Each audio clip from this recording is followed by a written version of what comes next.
며느라, 갈 데가 없더라. 영하 10도를 오르내리는 추운 겨울 아침이었습니다. 눈발이 거세게 휘몰아치는 가운데 한 할머니가 작은 신혼집 문 앞에서 덜덜 떨고 계셨어요.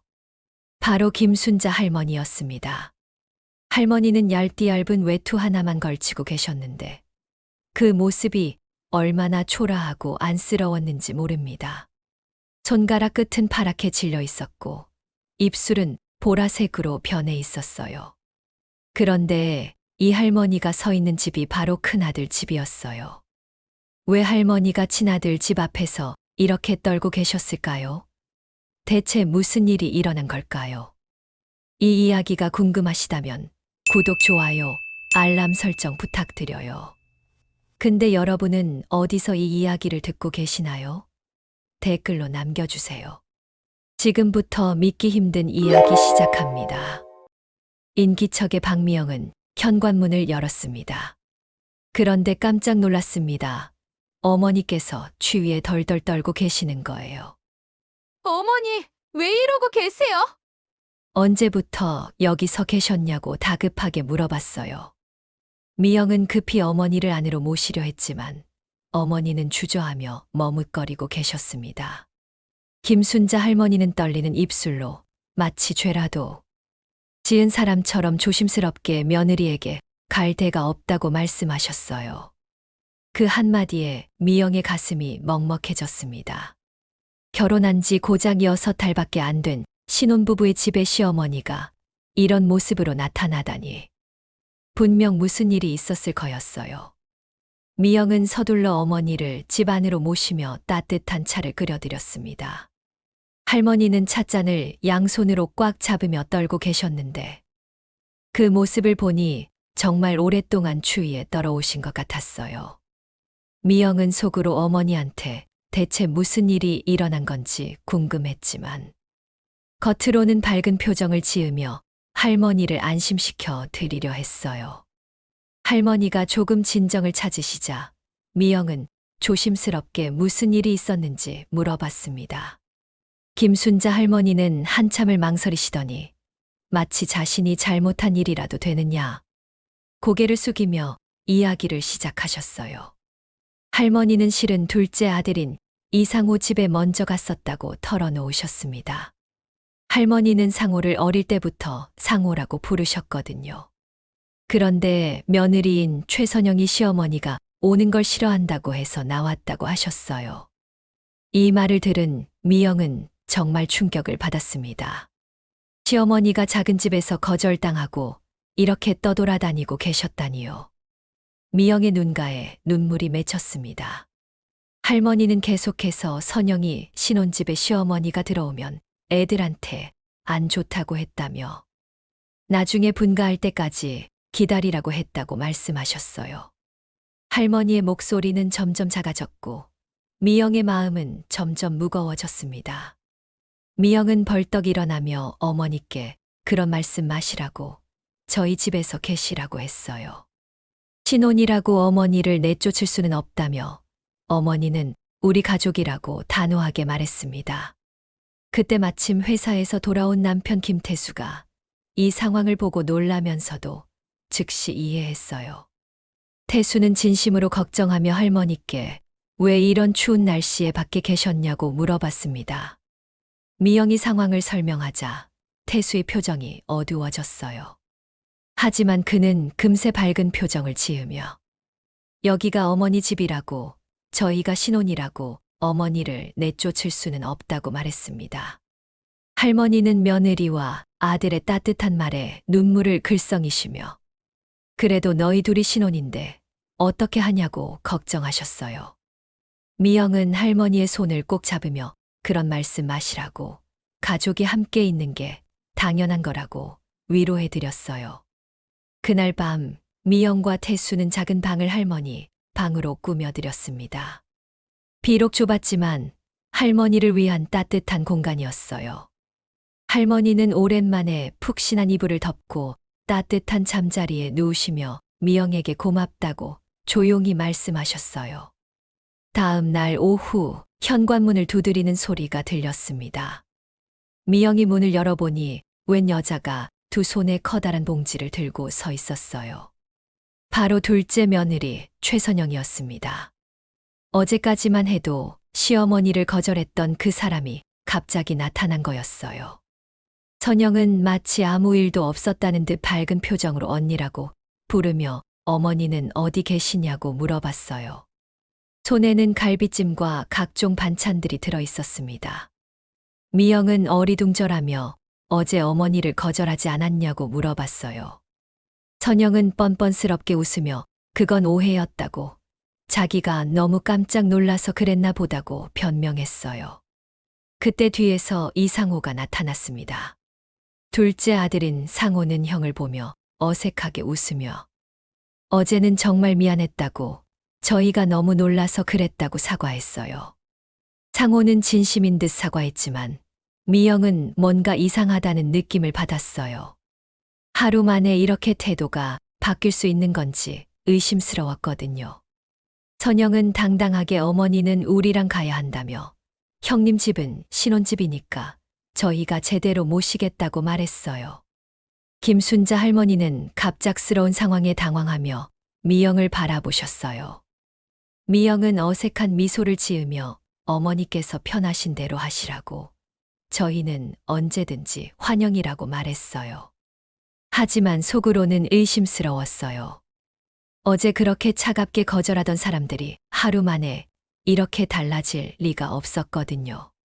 상호는 형을 보며 형님도 신혼생활 즐기시라고, 어머니는 저희가 모실 테니까 걱정 말라고 말했어요. 그의 말투에는 묘한 자신감이 담겨 있었어요. 마치 무언가 확신하고 있는 것 같았습니다. 할머니는 두 며느리 사이에서 난처해 하셨어요. 어제까지 자신을 거절했던 사람들이 갑자기 모시겠다고 나서니 무엇이 진심인지 알 수가 없었어요. 미영은 할머니의 마음을 헤아리며 조용히 기다렸습니다. 선영은 할머니 옆에 바짝 다가앉으며 다정하게 몸은 괜찮으시냐고, 어제 너무 추웠을 텐데 어떠셨냐고 물어봤어요. 그런데 그 다음에 한 말이 문제였어요. 그런데 어머니, 재개발 보상금 받으신다면서요? 라고 갑자기 물어본 거였습니다. 미영은 그 말을 듣고 깜짝 놀랐어요. 재개발 보상금, 그런 이야기는 처음 듣는 거였어요. 할머니도 당황하며 그건 옛날 집이 재개발 구역에 들어가서 그렇다고 조심스럽게 설명하셨어요. 상호가 갑자기 관심을 보이며 끼어들어서 어머니, 그 돈이 얼마나 되는지 물어봤어요. 할머니가 3억 정도 될 거라고 하더라고 조심스럽게 말씀하시자 상호와 선영의 눈빛이 확연히 달라지는 게 보였어요. 상호는 당연하다는 듯이 그 돈은 형님이랑 나눠야 한다고 말했어요. 7대3 정도면 적당할 것 같다면서 어머니가 저희랑 사시니까 제가 더 받는 게 맞다고 주장했어요. 미영은 이 말을 듣고 정말 어이가 없었어요. 미영이 끼어들어서 잠깐 그게 무슨 말이냐고 물었어요. 어머니가 어제 갈 곳이 없어서 저희한테 오셨는데 갑자기 보상금 이야기가 나오니까 모시겠다고 하시는 거냐고 따져 물었습니다. 선영은 약간 당황하며 그게 아니라 원래 모시려고 했는데 타이밍이 안 맞았을 뿐이라고 변명했어요. 그리고 보상금은 당연히 아들들이 나눠 가져야 하는 거 아니냐고 되물었습니다. 그녀의 말투에는 보상금을 당연히 받을 권리가 있다는 뉘앙스가 가득했어요. 미영은 화가 치밀어 올라서 어머니는 돈이 아니라 따뜻한 밥 한 끼, 가족의 정을 원하신 거라고 말했어요. 그런데 보상금 이야기가 나오니까 갑자기 모시겠다고 하시는 거냐고 따졌습니다. 미영의 목소리에는 실망감이 가득했어요. 할머니는 이 모든 상황을 보며 마음이 아프셨어요. 자신 때문에 가족들이 다투고 있었고 결국 돈 때문에 자신을 모시려고 하는 거라는 생각이 드셨거든요. 할머니가 힘없이 얘들아 그만하라고 말씀하셨지만 분위기는 이미 험악해져 있었어요. 미영은 더 이상 참을 수 없었어요. 평소 조용하고 온순한 성격이었지만 이번만큼은 달랐어요. 미영이 상호를 향해 날카롭게 작년에 어머니가 병원에 입원하셨을 때는 어디 계셨냐고 물어봤어요. 상호는 당황하며 그때는 자기가 사업이 어려워서 그랬다고 변명했어요. 미영은 병간호도 거절하시면서 보상금 이야기가 나오니까 갑자기 모시겠다고 하시는 거냐고 목소리를 높였어요. 선영이 어물쩍 넘어가려고 언니 너무 그러지 말라며 우리도 형편이 있다고 말했지만 미영은 물러서지 않았어요. 형편이 어려우면 어머니 병간호는 못 하시고 보상금은 나눠 가지겠다는 거냐고 따져 물었습니다. 상호가 화를 내며 그럼 어머니가 누구 따라갈지 스스로 정하셔야 한다고 우리끼리 싸울 게 아니라고 소리쳤어요. 이 말을 들은 할머니는 깊은 한숨을 쉬셨어요. 결국 자신이 짐이 되고 있다는 생각이 드셨거든요. 할머니가 조용히 그래, 내가 정하겠다고 말씀하셨어요. 그날 밤 할머니는 잠을 이루지 못하셨어요. 두 며느리 모두 자신을 진심으로 모시려는 건지 아니면 돈 때문인지 알 수가 없었어요. 미영은 처음부터 자신을 따뜻하게 맞아줬지만 신혼부부에게 짐이 되는 건 아닐까 걱정되셨어요. 새벽 3시쯤 할머니는 조용히 일어나서 짐을 싸기 시작하셨어요. 작은 보따리에 옷까지 몇 벌을 넣으시며 혼자 중얼거리셨어요. 어디든 혼자 살아야겠다고 말씀하시면서 말이에요. 그런데 문을 나서려는 순간 미영이 나타났어요. 미영이 깜짝 놀라며 달려와서 어머니 어디 가시냐고 물어봤어요. 할머니는 미안한 표정으로 미영에게 미안하다고 나 때문에 너희가 고생한다고 말씀하셨어요. 미영이 무슨 말씀이냐고 물어보자 할머니는 그냥 방해될까봐 그렇다고 떨리는 목소리로 대답하셨어요. 미영은 할머니를 꼭 안으며 방해가 아니라고 저희에게는 가족이라고 말했어요. 그 순간 할머니는 더 이상 참을 수 없어서 미영의 품에서 울음을 터뜨리셨어요. 미영이 할머니의 손을 꼭 잡으며 왜 혼자 가시려고 하냐고. 이 집은 어머니 집이라고 저희가 어머니를 모시는 게 당연한 거라고 말했어요. 할머니는 고개를 저으며 미영아 너희는 신혼인데 어떻게 하냐고 걱정하셨어요. 미영의 목소리는 확고했어요. 신혼이라고 어머니를 내쫓을 수는 없다고. 저희에게는 어머니가 가족이라고 그 무엇보다 소중한 가족이라고 말했습니다. 할머니는 며느리의 진심을 느끼며 눈물을 흘리셨어요. 그때 현관문이 열리며 상호와 선영이 들어왔어요. 이른 아침에 무슨 일인지 확인하러 온 거였어요. 상호가 할머니의 보따리를 보고 뭐 하시는 거냐고 설마 어디 가시려고 하는 건 아니냐고 물어봤어요. 할머니가 조심스럽게 그렇게 하려고 했는데 미영이가 말려서 그렇다고 말씀하시자 선영이 갑자기 화를 내며 언니 어머니를 왜 말리냐고. 어머니는 저희가 모실 거라고 했다고 소리쳤어요.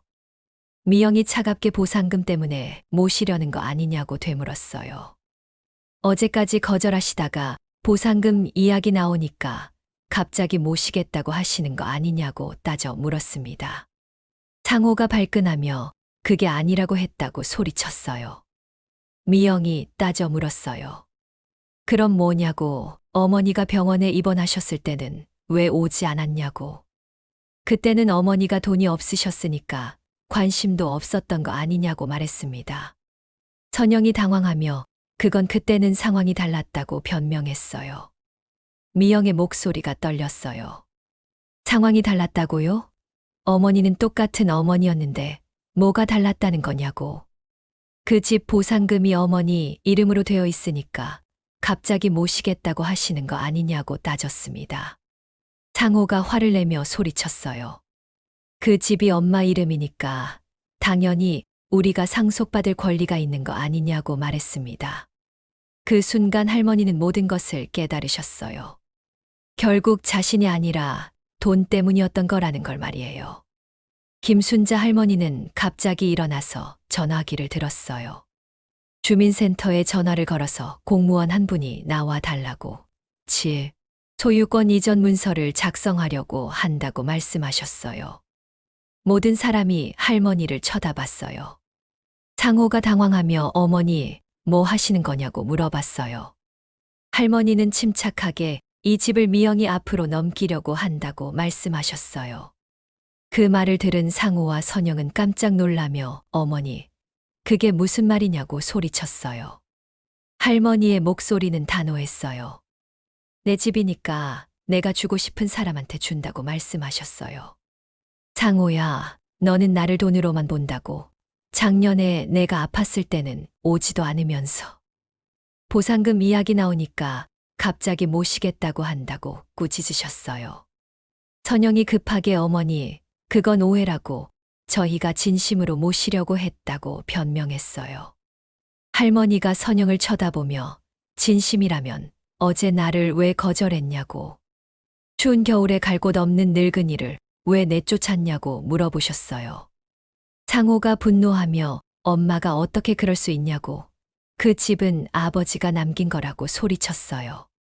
할머니는 더욱 단호하게 그래, 너희 아버지가 남긴 거라고. 그런데 너희 아버지가 살아계셨다면 뭐라고 하셨을까라고 반문하셨어요. 할머니의 목소리가 떨렸어요. 아버지는 분명히 가족을 사랑하라고 하셨을 거라고, 돈이 아니라 사람을 보라고 하셨을 거라고 말씀하셨어요. 미영이는 나를 돈으로 보지 않았다고, 추운 겨울에 갈 곳 없는 늙은이를 따뜻하게 맞아줬다고 하셨어요. 공무원이 도착하자 할머니는 확고하게 이 집을 며느리 박미영 앞으로 소유권을 넘기겠다고 말씀하셨어요. 상호가 마지막으로 엄마 정말 후회하실 거라고 소리쳤어요. 할머니는 조용히 내 집이고 내 인생이고 내 선택이라고 대답하셨어요. 그날 밤 미영은 할머니께 따뜻한 내복을 입혀드리며 따뜻하시냐고 물어봤어요.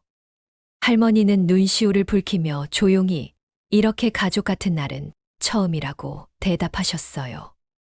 미영은 할머니의 손을 꼭 잡으며 저희에게는 어머니가 진짜 가족이라고 말했어요. 할머니가 미영에게 미안하다고, 너희 신혼집에 들어와서 폐를 끼친다고 말씀하시자 미영이 웃으며 저희는 어머니가 계셔서 더 행복하다고, 진짜 가족이 된 기분이라고 말했어요. 태수도 옆에서 고개를 끄덕이며 맞다고, 어머니 덕분에 저희 집이 더 따뜻해진 것 같다고 동의했어요. 며칠 후 상호와 선영은 다시 찾아왔어요. 하지만 이번에는 사과하려고 온 것이 아니라 화를 내러 온 거였어요. 상호가 형님 어머니를 좀 말려달라고, 그 집은 아버지 유산이라고 억지를 부렸어요. 태수는 차분하게 그 집은 어머니 이름으로 되어 있다고, 어머니가 결정하실 일이라고 말했어요. 선영이 억울해하며 우리도 아들인데 왜 상속을 못 받냐고 따졌어요. 할머니는 조용히 상속은 돈만 물려주는 게 아니라고, 사랑도 물려주는 거라고 말씀하셨어요. 너희는 내 사랑을 받을 자격이 있냐고 되물으셨습니다. 그 후로 상호와 선영은 더 이상 찾아오지 않았어요. 아마도 보상금을 포기할 수는 없었지만 할머니의 마음을 돌릴 수도 없다는 걸 깨달았나 봐요. 미영은 매일 할머니와 함께 장을 보고 함께 요리를 하고 함께 드라마를 보며 시간을 보냈어요. 할머니는 미영에게 내가 있어서 정말 행복하다고 자주 말씀하셨어요. 미영도 어머니가 계셔서 저희 집이 진짜 가정이 된 것 같다고 대답했어요.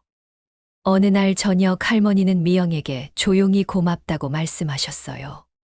너 때문에 늙어서도 가족의 사랑이 뭔지 알게 됐다고 하시면서 말이에요. 미영은 할머니를 꼭 안으며 저야말로 고맙다고, 어머니가 저희에게 진짜 가족이 뭔지 가르쳐 주셨다고 대답했어요. 그날 밤 할머니는 따뜻한 이불을 덮으며 생각하셨어요. 피를 나눈 자식보다 마음을 나눈 며느리가 더 소중하다는 걸 말이에요. 미영도 옆방에서 어머니 같은 분이 계셔서 우리 집이 진짜 집이 됐다고 생각했어요. 이 이야기의 마지막에 김순자 할머니는 정말 행복한 노년을 보내셨습니다. 가끔 상호가 전화를 걸어와 안부를 묻기도 했지만 예전 같은 따뜻함은 없었어요. 몇 년 후 할머니가 돌아가실 때도 미영이 마지막까지 곁에 있어 드렸어요. 할머니의 마지막 말씀은 미영에게 너 같은 딸을 둬서 행복했다는 것이었어요. 미영은 눈물을 흘리며 저도 어머니 같은 분을 만나서 행복했다고 대답했어요. 장례식 날 상호와 선영도 왔지만 뒤늦은 후회만 가득했어요. 진짜 가족의 의미를 깨달았을 때는 이미 너무 늦었던 거예요. 미영은 할머니의 유언에 따라 그 집에서 계속 살며 할머니를 그리워했어요. 여러분, 이 이야기는 우리에게 무엇을 말해주고 있을까요? 가족은 피가 아니라 마음으로 완성된다는 것, 진정한 사랑은 조건이 없다는 것, 그리고 돈보다 소중한 것이 이 세상에는 많다는 것을 말해주고 있습니다. 박미영은 시어머니를 진심으로 사랑했고 그 사랑은 결국 보답을 받았습니다. 반면 이상호와 최선영은 돈에 눈이 멀어 진짜 소중한 것을 잃고 말았어요. 김순자 할머니는 마지막에 자신이 진정으로 사랑받을 곳을 찾을 수 있었습니다. 오늘 이야기를 들으시면서 여러분도 생각해 보셨을 거예요. 내 주변의 가족들에게 진심으로 사랑을 주고 있는지, 혹시 조건부 사랑을 하고 있는 건 아닌지 말이에요. 진정한 가족은 함께 있을 때 따뜻함을 느끼게 해주는 사람들입니다. 피를 나누지 않았어도 마음을 나눈다면 그것이 바로 진짜 가족인 거죠. 가족의 진짜 의미는 서로를 이해하고 서로를 아끼고 서로를 위해 희생할 수 있는 마음에 있습니다. 돈이나 이익 때문이 아니라 순수한 사랑 때문에 함께하는 것, 그것이 바로 진정한 가족의 모습입니다. 오늘 이야기 재미있으셨나요? 구독, 좋아요, 댓글은 제게 큰 힘이 됩니다. 내일은 더 재밌는 얘기 들고 오겠습니다. 감사합니다.